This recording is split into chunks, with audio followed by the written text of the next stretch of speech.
आज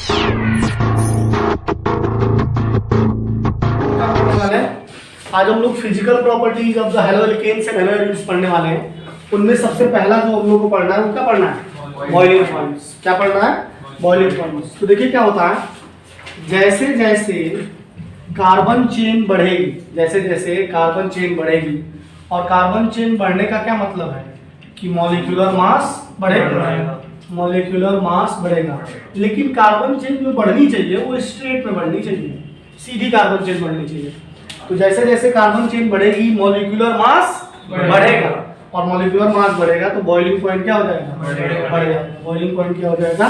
बढ़ जाएगा। बॉइलिंग पॉइंट क्या हो जाएगा? बढ़ जाएगा। होता क्या है, ध्यान से समझिए, as molecular mass increases surface area increases, surface area increases.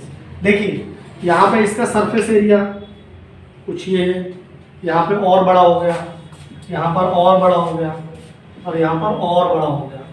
अब यहाँ अगर आप ध्यान से देखो, अगर मिसल्स फॉर्मेशंस आपको याद है 10th पे हम लोगों ने पढ़ा था, तो जो डिटर्जेंट्स होते हैं उसमें दो पार्ट होते हैं, एक आपका हाइड्रोफोबिक और हाइड्रोफिलिक। तो इसमें जो हाइड्रोकार्बन वाला पार्ट है वो काफ़ी बड़ा है, हाइड्रोकार्बन वाला पार्ट डोमिनेट करेगा। तो यहाँ जो फोर्सेज होंगे वो क्या होंगे? वॉन डर वाल फोर्सेज। क्या होंगे? वॉन डर वाल फोर्सेज। ठीक है, वॉन डर वाल फोर्सेज होंगे। अब देखिए क्या होता है कि अगर सरफेस एरिया ज़्यादा है तो इससे मॉलिक्यूल ज़्यादा से ज़्यादा अटैच हो सकते हैं, और मॉलिक्यूल ज़्यादा से ज़्यादा अटैच होंगे इसका मतलब वॉन डर वाल फोर्सेज क्या हो जाएंगे? बढ़ जाएंगे। और अगर वॉन डर वाल फोर्सेज बढ़ जाएंगे तो बॉइलिंग पॉइंट बढ़ जाएगा। बॉइलिंग पॉइंट क्या हो जाएगा? बढ़ जाएगा।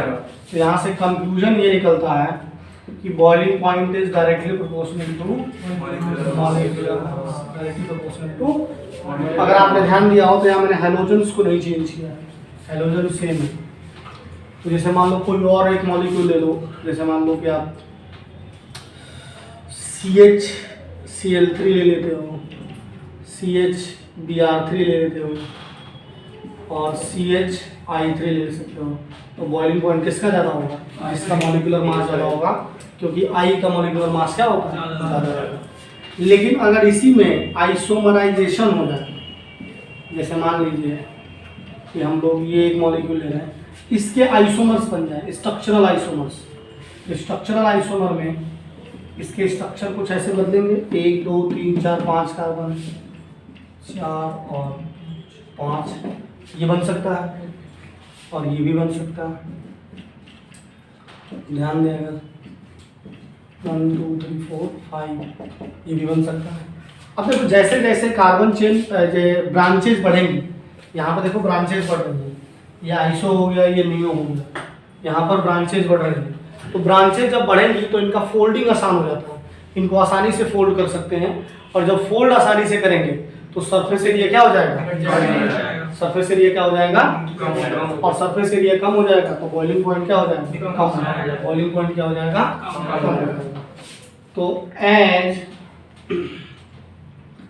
आइसोमराइजेशन, या इसी को कह सकते हो branching, as branching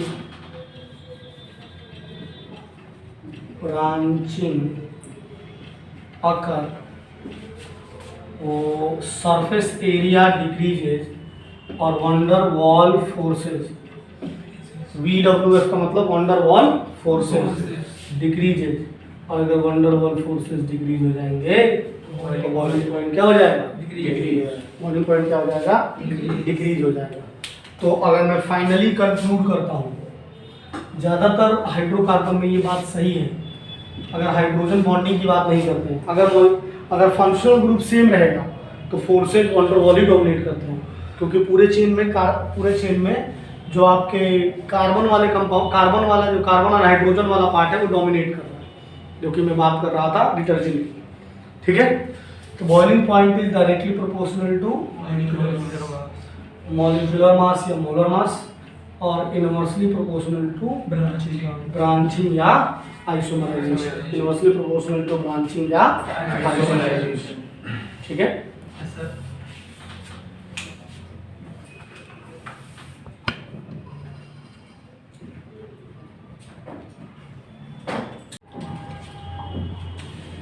boiling point में क्या बताया, बॉइलिंग पॉइंट में जैसे जैसे मॉलिक्यूलर मास बढ़ेगा, जो आपका सरफेस एरिया हो जाएगा वो बढ़ जाएगा, वैन डेर वाल्स फोर्सेस बढ़ जाएंगे, बॉइलिंग पॉइंट बढ़ जाएंगे।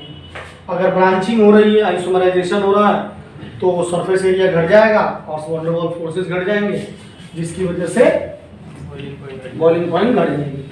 अब बात करें मेल्टिंग पॉइंट की, हम वही सवाल करवा रहे हैं आपको जो सवाल पेपर में पूछे गए। जैसे कि मान लीजिए अगर हमसे पूछा जाता मेल्टिंग पॉइंट के बारे में, तो मेल्टिंग पॉइंट पे जो सवाल आता है वो ज़्यादातर आता है ये आपका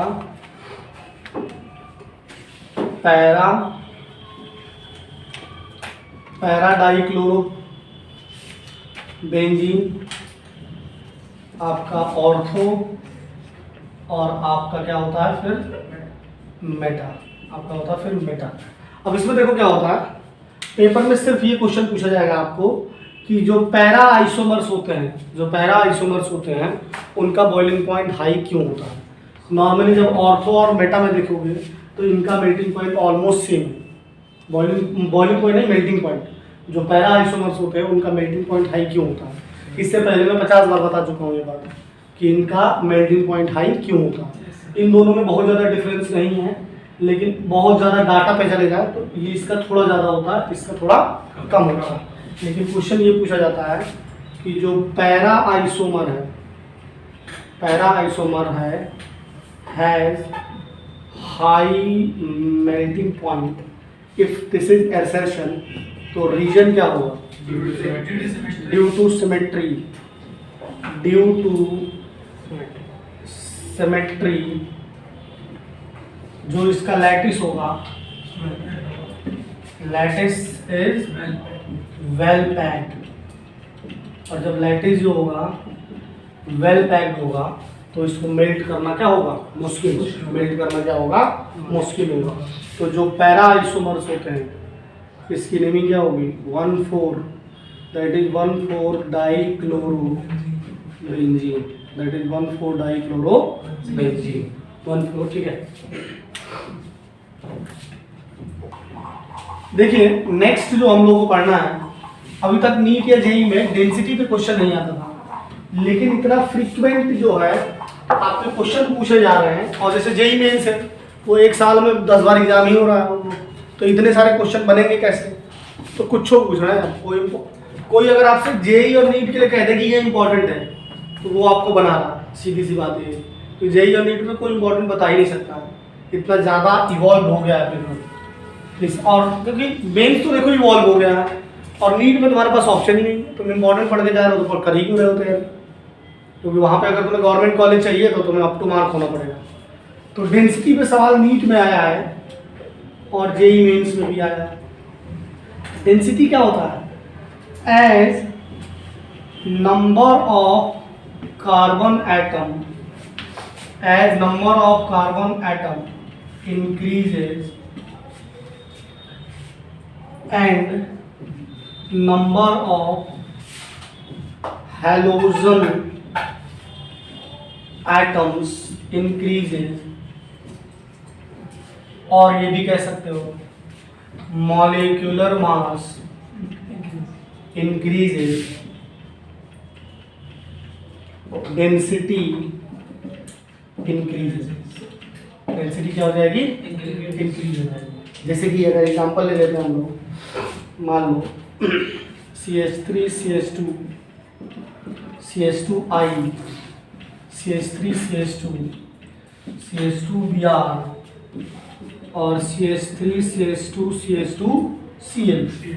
तो ये बेसिकली क्या है, ये आपका N प्रोपाइल, अगर मैं जनरल नेमिंग लिखता हूँ तो N प्रोपाइल आयोडाइड, तो इसकी बॉइलिंग पॉइंट क्या हो जाएगा, इसकी डेंसिटी क्या हो जाएगी, ज़्यादा हो जाएगी, बॉइलिंग पॉइंट भी ज़्यादा होगी क्योंकि मॉलिक्यूलर मास ज़्यादा है, क्योंकि ये I का एटॉमिक मास ज़्यादा है, Br का कम है और Cl का कम है, तो ओवरऑल जो मॉलिक्यूल होगा उसका मॉलिक्यूलर मास इसका ज़्यादा होगा, ठीक है।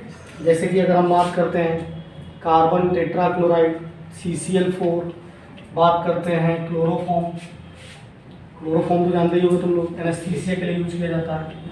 बाकी भी बहुत सारी चीज़ें होती हैं, जैसे कि CH2Cl2, बॉलीवुड की पिक्चरों में देखा होगा तुमने। और CH3Cl, तो अगर इसमें डेंसिटी पूछी जाती है तो किसकी ज़्यादा होगी? CCl4 की ज़्यादा होगी, क्योंकि number of carbon halogen atom ज़्यादा है, नंबर ऑफ हैलोजन एटम्स ज़्यादा है, increases molecular mass increases, then density increases, then density increases. ये सीधे सीधे सोच सवाल पूछेगा नीट में, टिक मारो 4 नंबर मिलेगा। ठीक है सर।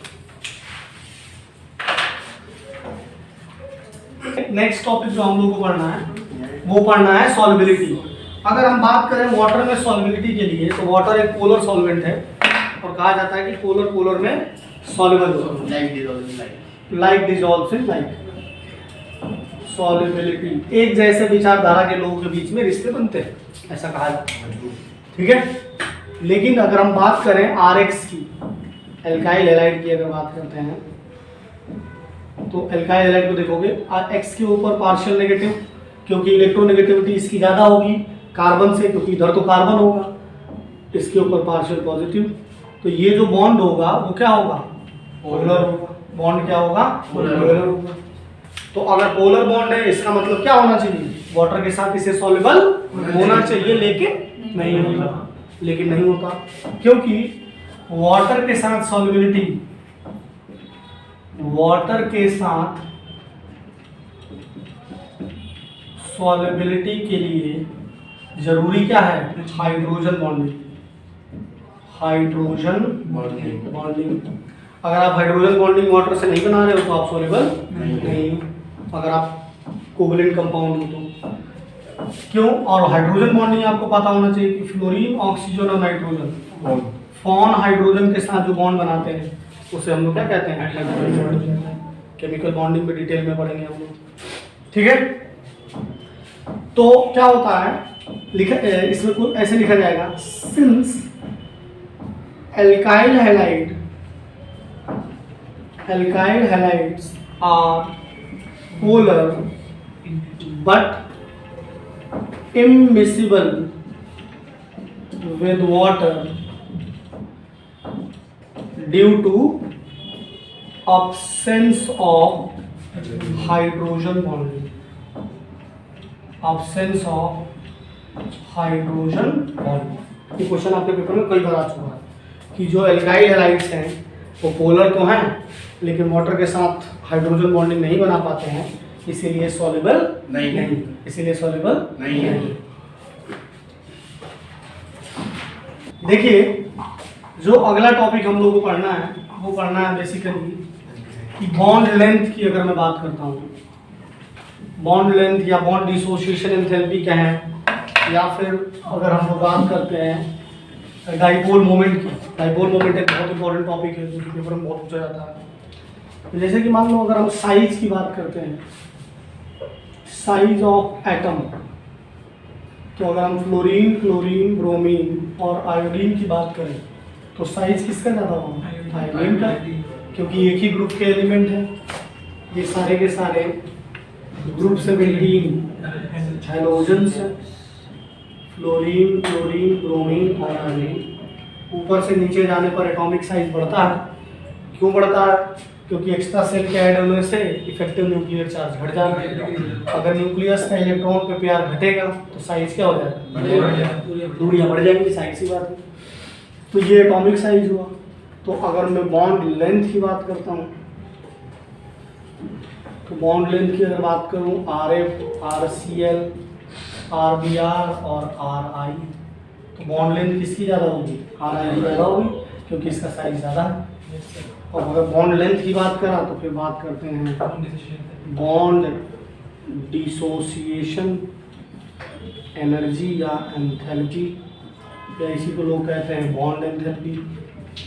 यानी इस बॉन्ड को ब्रेक करने के लिए कितना एनर्जी की ज़रूरत पड़ेगी। तो आप देखोगे कि इसमें दूरियां ज़्यादा है, दूरियां ज़्यादा है तो ब्रेक करना आसान है। तो सबसे ज़्यादा क्लोज ये लोग हैं तो इनको तोड़ना मुश्किल है। बॉन्ड डिसोसिएशन एंथैल्पी RF की ज़्यादा होगी RCl से, फिर RBr की ज़्यादा होगी, और सबसे कम किसकी होगी, RI की ज्यादा होगी, क्योंकि साइज बड़ा होने से बॉन्ड लेंथ बड़ा है, इस बगल वाले आइटम और इस आइटम के बीच में दूरियां ज़्यादा है तो प्यार कम होगा, और प्यार कम होगा तो अलग करना आसान। बिल्कुल सिंपल सी बात है। Is it clear? Yes sir. अब हम लोगों को बात करना है जो कि बहुत इंपॉर्टेंट टॉपिक है, दैट इज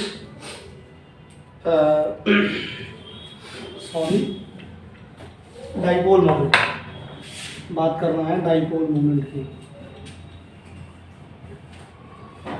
तो सबसे पहले आपको समझना होगा कि dipole moment mu equal to होता है Q इंटू आर। ये बिल्कुल वैसा ही है जैसा फिजिक्स में आपने पढ़ा था, P equal to Q into 2L। P equal to पढ़ा था Q इंटू 2L। वहाँ पर डेरिवेशन के लिए 2L लिया गया था, यहाँ पर सिंपल आर। यहाँ पर क्योंकि मॉलिक्यूल बहुत छोटे हैं तो कूलॉम इंटू मीटर यूनिट नहीं लेंगे, यहाँ पर यूनिट क्या लेंगे, डीवे लेंगे। क्या लेंगे, डी लेंगे। तो अगर यहाँ पे देखो तो म्यू आर पे भी डिपेंड करता है और क्यू पे भी डिपेंड करता है।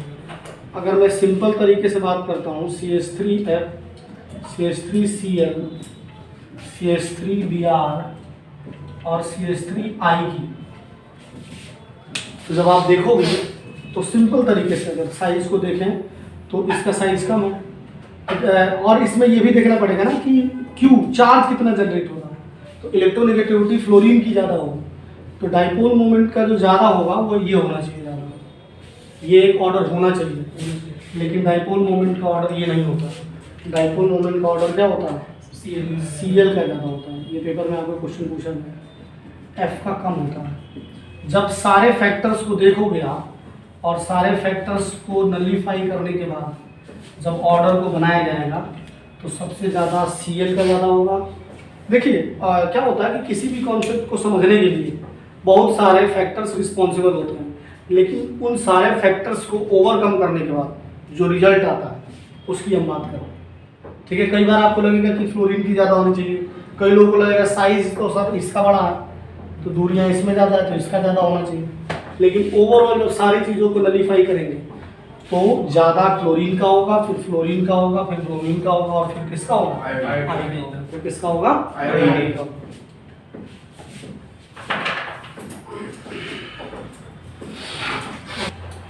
देखो जैसे कि डाइपोल मोमेंट की और डिटेल में बात करेंगे हम लोग, जैसे कि बेंजीन से रिलेटेड कुछ मॉलिक्यूल्स की बात कर लेते हैं। जैसे कि अगर हम बात करते हैं, मान लीजिए पैरा की, इसकी बात करें, या फिर हम बात करते हैं इसकी बात कर लेते हैं। वैसे डाइपोल मोमेंट को डिटेल में लिया जाएगा, केमिकल बॉन्डिंग में भी बातें चलेंगी। अगर हम बात करते हैं इसकी मेटा की, सॉरी ऑर्थो हो गया है,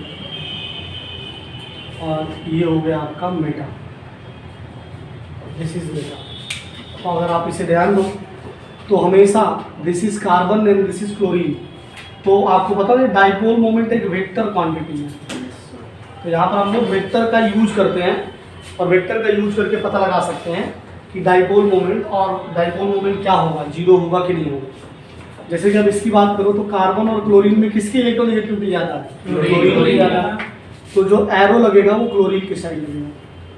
यहाँ पर भी कार्बन और क्लोरीन में क्लोरीन ज़्यादा है। ये दोनों को देखोगे तो ये लगभग 180 डिग्री पे वेक्टर लगेंगे, और आपने पढ़ा फिजिक्स में कि अगर 180 डिग्री पे होंगे और इक्वल वेक्टर है तो दोनों एक दूसरे को क्या कर देंगे, कैंसिल कर देंगे, म्यू जीरो होगा।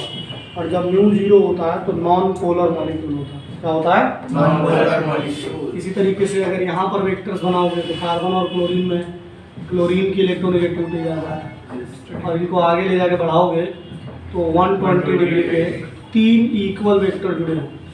और अगर आप फिजिक्स पढ़ के आए हो तो अगर 3 इक्वल वेक्टर अगर 120 डिग्री एंगल पे होंगे, ये देखो 120 डिग्री एंगल, इसे भी आगे बढ़ाओ 120, this is A and this is also a, तो एक क्लोज कर्व बनेगा। और क्लोज कर्व का रिजल्टेंट क्या होता है, जीरो। क्लोज कर्व का रिजल्टेंट क्या होता है, जीरो। तो इसका म्यू क्या होगा, जीरो। इसका म्यू क्या होगा, जीरो। अब अगर रिजल्टेंट का कॉन्सेप्ट याद हो आपको तो R इक्वल टू होता है a square plus b square plus 2ab cos theta, 2ab cos theta. तो अगर मैं इसे डाइपोल मोमेंट के जैसे लिखना चाहता हूँ तो mu is equal to μ1 square plus μ2 square plus 2 μ1 cos theta, 2 μ1 μ2 cos theta. तो यहाँ से आपको पता चलेगा कि म्यू की वैल्यू जो रिजल्टेंट होगा म्यू उसकी ज़्यादा होगी अगर थीटा कम होगा। अगर थीटा क्या होगा? कम होगा। कॉस थीटा बढ़ता है तो नेगेटिव में चला जाता है, अगर आपको याद हो। नहीं याद है तो जाके ASTC रूल पढ़िए 11th में, तो उसकी ज़रूरत आपको पड़ेगी ही पड़ेगी।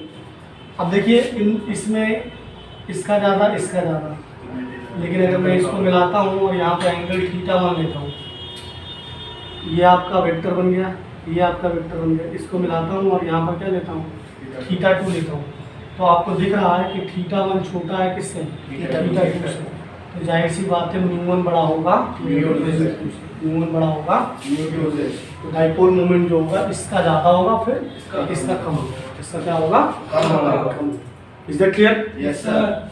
देखिए अगर हम बात करते हैं डाइपोल मोमेंट ऑफ क्लोरोबेंजीन और dipole moment of cyclohexyl chloride, तो साइक्लोहेक्साइल क्लोराइड का डाइपोल मोमेंट ज़्यादा होता है। अगर डाइपोल मोमेंट की अगर बात करते हो,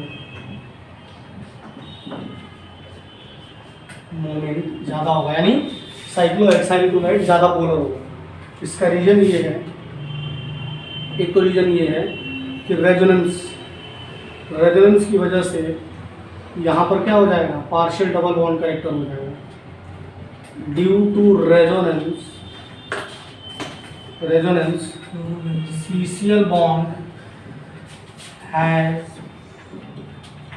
partial double bond character,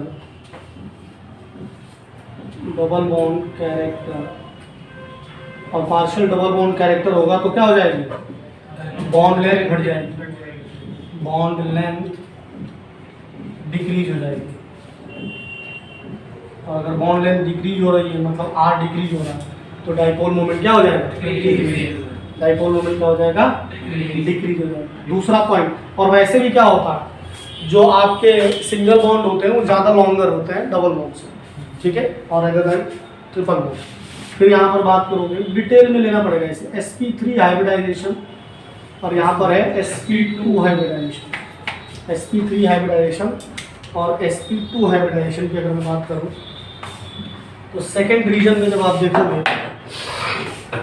तो सेकेंड रीजन हो जाएगा कि percentage of S character, percentage of S character यहाँ पर देखोगे तो तीन ऑर्बिटल है, तो एक एस है 1/3 × 100 और साइक्लोहेक्साइल में 1/4 × 100। तो क्लोरोबेंजीन में 33.3% हो जाएगा और आपका साइक्लोहेक्साइल क्लोराइड में कितना हो जाएगा? 25 हो जाएगा। क्या हो जाएगा? 25 हो जाएगा।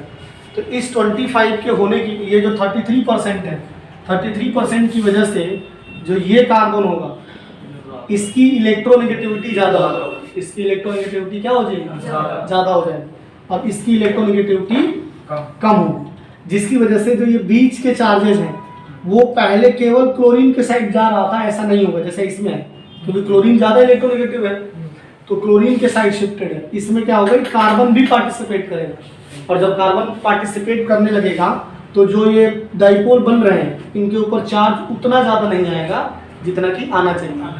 तो R भी घट रहा है और चार्ज भी घट रहा है इसके अंदर, क्लोरोबेंजीन के अंदर, जिसकी वजह से जो साइक्लोहेक्साइल क्लोराइड है, दिस इज साइक्लोहेक्साइल क्लोराइड है, इसका डाइपोल मोमेंट क्या हो जाएगा? ज़्यादा। ये पेपर में आपसे पूछा जाता है, फिर सेशन रीजन में जाएंगे। मैं फिर से रिपीट कर रहा हूँ, रेजोनेंस की वजह से ये बॉन्ड छोटा हो गया, ठीक है, और इस पे sp2 हाइब्रिडाइजेशन है, इस पे sp3 हाइब्रिडाइजेशन है, तो इसके ऊपर इस कार्बन की इलेक्ट्रोनेगेटिविटी इस कार्बन से क्या है? ज़्यादा है, जिसकी वजह से जो चार्ज होंगे वो इसके साइड में शिफ्टेड होंगे। ऐसा नहीं होगा कि क्लोरीन लेके चला जाएगा। जब क्लोरीन ज़्यादा इलेक्ट्रॉन को अपने साइड शिफ्ट करेगा तो इसके ऊपर उतना ही ज़्यादा पॉजिटिव आएगा। अब क्लोरीन उतना चार्ज नहीं शिफ्ट कर पाएगा क्योंकि ये भी पार्टिसिपेट करेगा, it will also pull towards itself, तो इसकी वजह से चार्ज जो आएंगे डाइपोल्स के ऊपर वो क्या हो जाएंगे? कम हो जाएंगे। तो चार्ज भी कम हो रहा है और साइज भी कम हो रहा है। तो म्यू इज इक्वल टू अभी पढ़ाया था, ये म्यू इज इक्वल टू हमने पढ़ा था क्यू इनटू आर, दोनों की वजह से डाइपोल मोमेंट किसका? साइक्लोहेक्साइल क्लोराइड का साइक्लोहेक्साइल क्लोराइड का ज़्यादा होगा। ठीक है, तो halo alkanes and halo arenes almost हमने कर लिया है। जो भी थोड़ी बहुत बातें बची होंगी उसे हम लोग जब क्वेश्चंस डिस्कस करेंगे उसमें कवर कर लेंगे। नेक्स्ट जो हम लोग चैप्टर चालू करने वाले हैं वो चालू करने वाले हैं aldehyde ketones and carboxylic acid. अगर aldehyde ketones and carboxylic acid आपको आ गया तो लगभग मान के चलिए 10 से 10 क्वेश्चन तो आपके नीट के हो जाएंगे और लगभग 50 नंबर एडवांस में आ जाएगा। 50 तो नहीं लेकिन 40 30-35 तो आ ही जाएगा अगर एग्जैक्ट एग्जीक्यूट कर दे रहे हैं, क्योंकि halo alkanes aldehyde ketone and carboxylic acid में बहुत सारे जो कॉन्सेप्ट्स हैं वो रिपीट होंगे और उसमें हम रिपीट करेंगे तो ऑर्गेनिक और जाके स्ट्रॉन्ग होने वाली है। ठीक है, तब तक के लिए गुड नाइट, शुभ रात्रि, जय हिंद।